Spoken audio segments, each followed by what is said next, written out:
देख रहे हैं आप और आपके साथ मैं हूं प्रतिज्ञा और आगे देखेंगे 40 लोकसभा की 40 खबरें।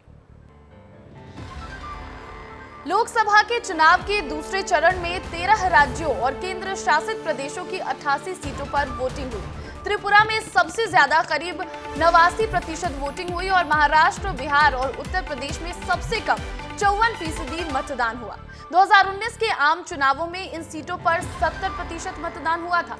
ओम बिरला, राहुल गांधी समेत 1202 उम्मीदवारों की किस्मत ईवीएम में कैद हो गई। मध्य प्रदेश की 6 सीटों पर 55.49% मतदान हुए तो वहीं छत्तीसगढ़ की 3 सीटों पर 72.51% वोटिंग हुई।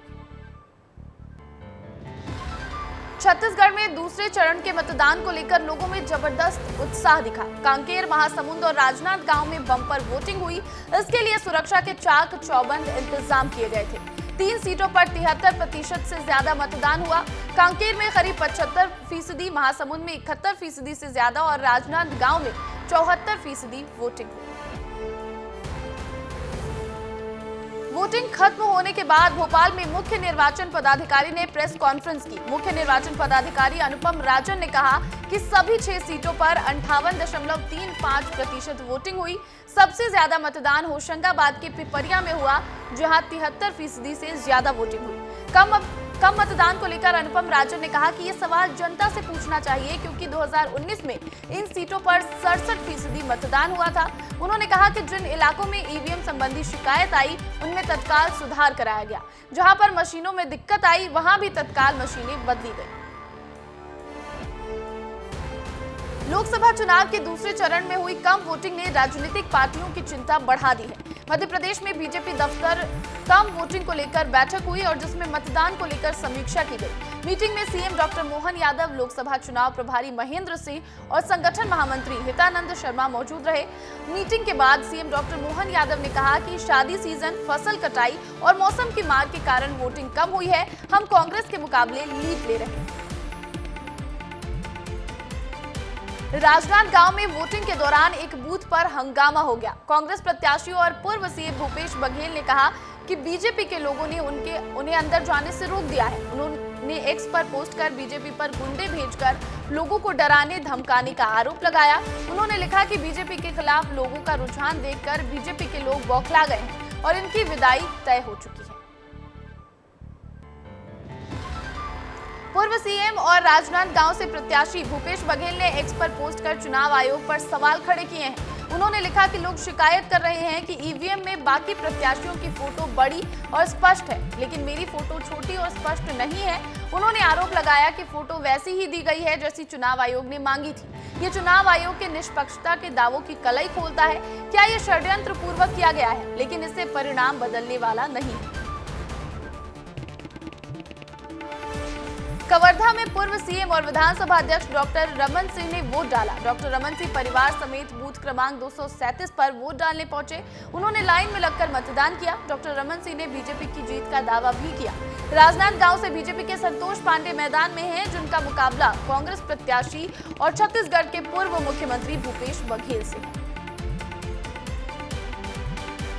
दमोह से बीजेपी प्रत्याशी राहुल सिंह ने अपने परिवार के साथ वोट डाला। राहुल सिंह ने हिंडोरिया के खेरुआ में मतदान किया। वोटिंग से पहले राहुल सिंह लोधी ने जागेश्वर नाथ धाम बांदकपुर में पूजा अर्चना की। इस दौरान उनकी पत्नी राधिका सिंह भी मौजूद रही।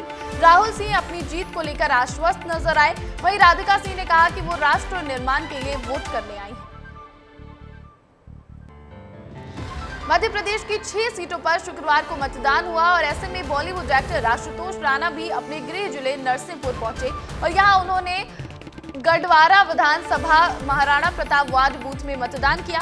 इस दौरान आशुतोष राणा ने कविता के जरिए लोगों से मतदान करने की अपील की।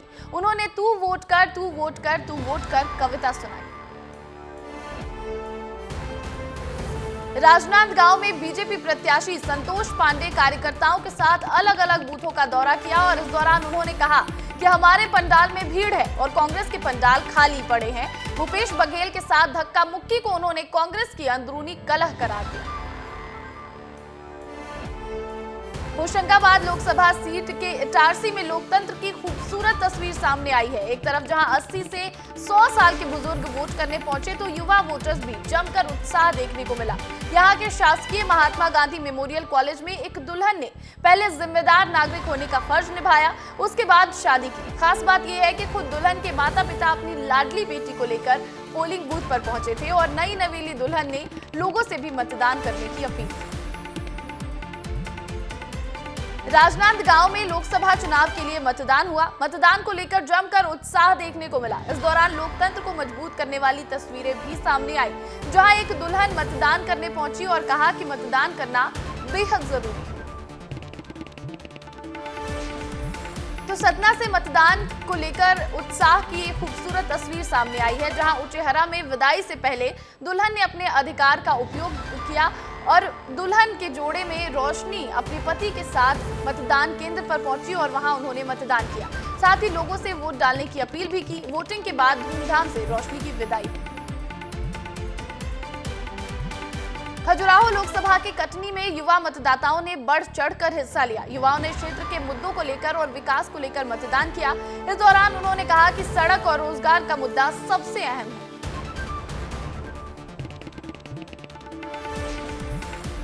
मध्य प्रदेश पन्ना से भी लोकतंत्र की एक बेहद खूबसूरत तस्वीर सामने आई है। यहाँ शादी के तुरंत बाद दूल्हा दुल्हन ने मतदान केंद्र पहुंचकर वोट डाला। टिकुरिया मोहल्ले में एक दूल्हा दुल्हन शादी के जोड़े में ही वोट डालने पहुंच गए और लोगों को जागरूकता का संदेश दिया।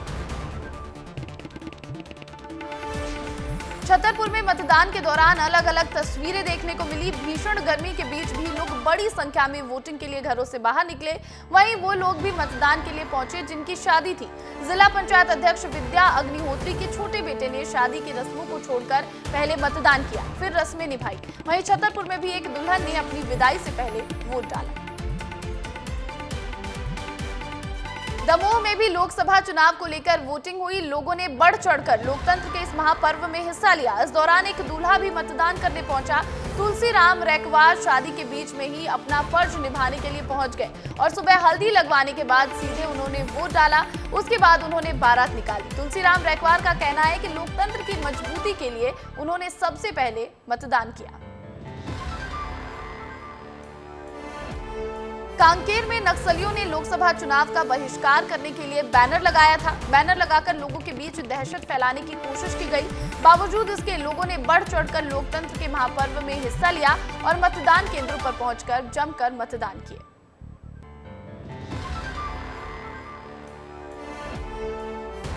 वोटिंग के दौरान छत्तीसगढ़ के घोर नक्सल इलाकों में तस्वीर कुछ अलग ही नजर आई। छत्तीसगढ़ की 3 लोकसभा सीटों पर हुए मतदान में कांकेर सीट पर भी वोटिंग हुई। वही कांकेर, जहां देश के सबसे बड़े नक्सल एनकाउंटर में 29 नक्सली मारे गए, लेकिन इसके बावजूद नक्सलियों का खौफ बरकरार है। कांकेर में वोटिंग के दौरान कई पोलिंग बूथ पर सन्नाटा पसरा रहा। चुनाव बहिष्कार के नारे भी नजर आए।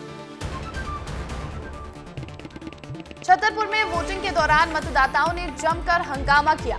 वोट डालने पहुंचे लोगों ने परियोजना अधिकारी पर तानाशाही का आरोप लगाया। उन्होंने कहा कि परियोजना अधिकारी साजिदा कुरैशी ने मतदाताओं को पर्ची और परिचय पत्र होने के बावजूद भी वोट डालने नहीं दिया, जिसके बाद लोगों ने पोलिंग बूथ के बाहर नारेबाजी की और लोगों ने जिला निर्वाचन अधिकारी से पूरे मामले की शिकायत की। वहीं बीजेपी जिला अध्यक्ष ने भी कार्रवाई की मांग की।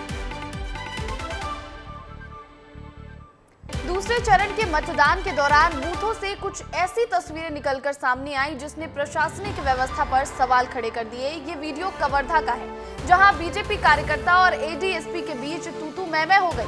कवर्धा के बूथ नंबर 209, 210 और 211 में पुलिस और बीजेपी कार्यकर्ताओं के बीच जोरदार बहस छिड़ गई और अब बीजेपी कार्यकर्ताओं और पुलिस के बीच हुई बहस का ये वीडियो सोशल मीडिया पर जमकर वायरल हो रहा है। एक तरफ मध्य प्रदेश में वोटिंग को लेकर उत्साह दिखा तो रीवा की सिरमौर विधानसभा में कुछ ग्रामीणों ने चुनाव का बहिष्कार कर दिया।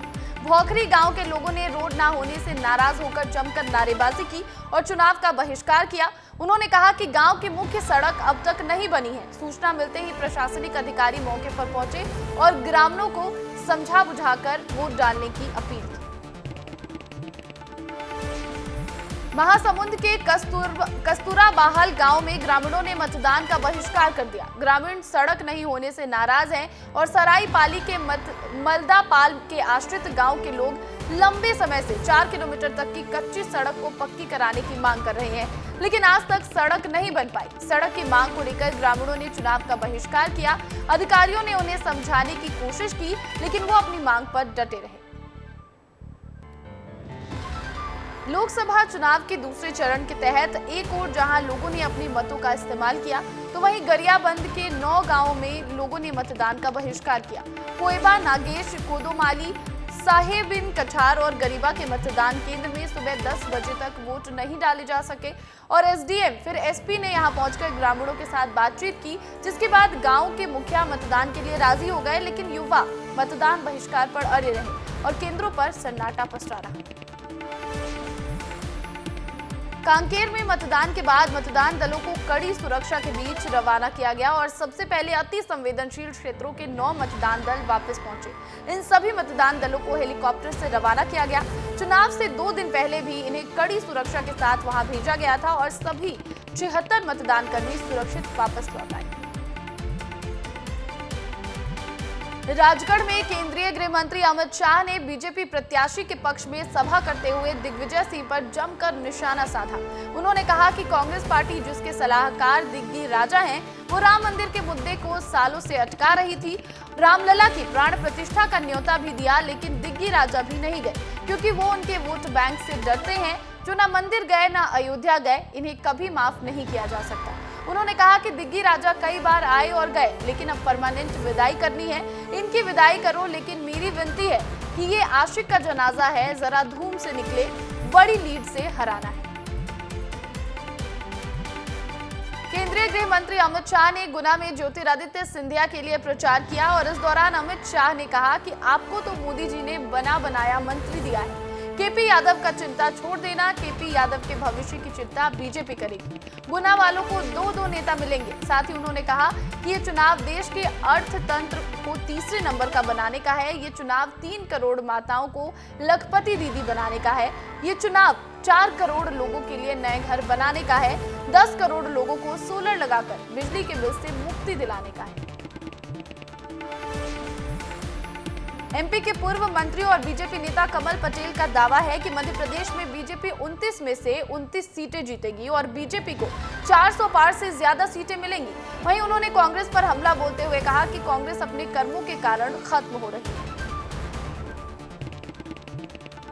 भोपाल में कांग्रेस की राष्ट्रीय प्रवक्ता सुप्रिया सुनेत ने पीएम मोदी पर जमकर निशाना साधा। उन्होंने कहा कि पीएम नरेंद्र मोदी को प्रचार के दौरान कांग्रेस के घोषणा पत्र में मुस्लिम लीग की छाप दिखाई देती है, बीजेपी को मुस्लिम लीग की छाप दिखाई देती है और कांग्रेस को बेरोजगार युवाओं की छाप दिखाई देती है। उन्होंने कहा कि कोई भी बीजेपी नेता घोषणा पत्र देखकर बताए कि मुस्लिम लीग कहां लिखा है। साथ ही उन्होंने मंगलसूत्र वाले बयान को लेकर भी प्रधानमंत्री नरेंद्र मोदी पर निशाना साधा।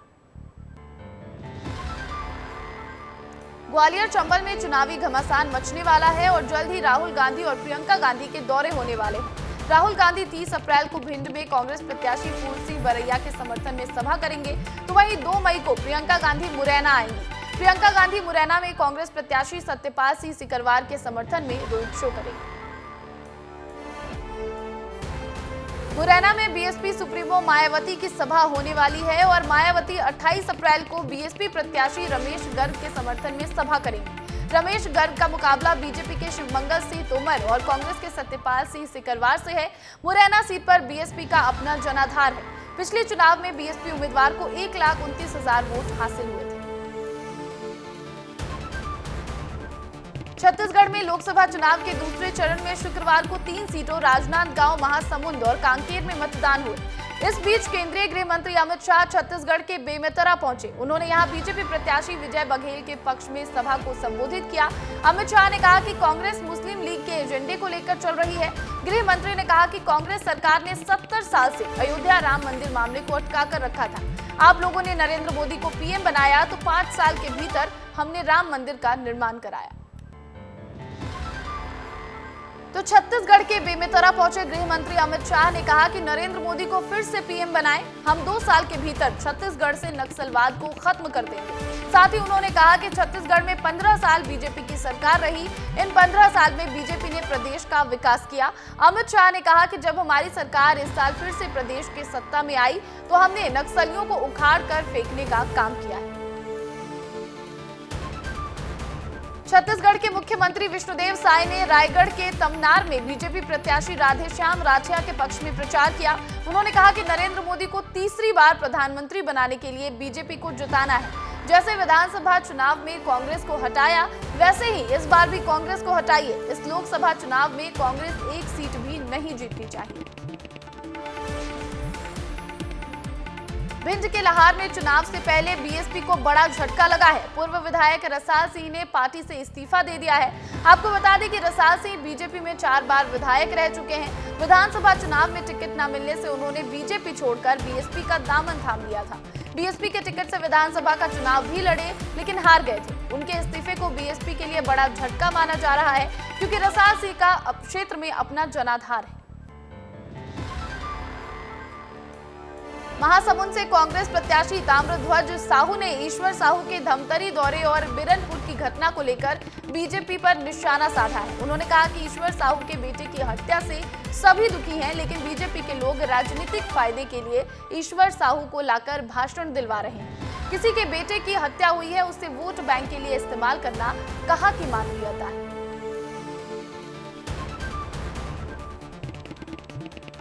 सुप्रीम कोर्ट के फैसले को लेकर छत्तीसगढ़ कांग्रेस के प्रदेश अध्यक्ष दीपक बैज का बयान सामने आया है। उन्होंने कहा कि ईवीएम की विश्वसनीयता पर सभी दलों ने सवाल उठाए।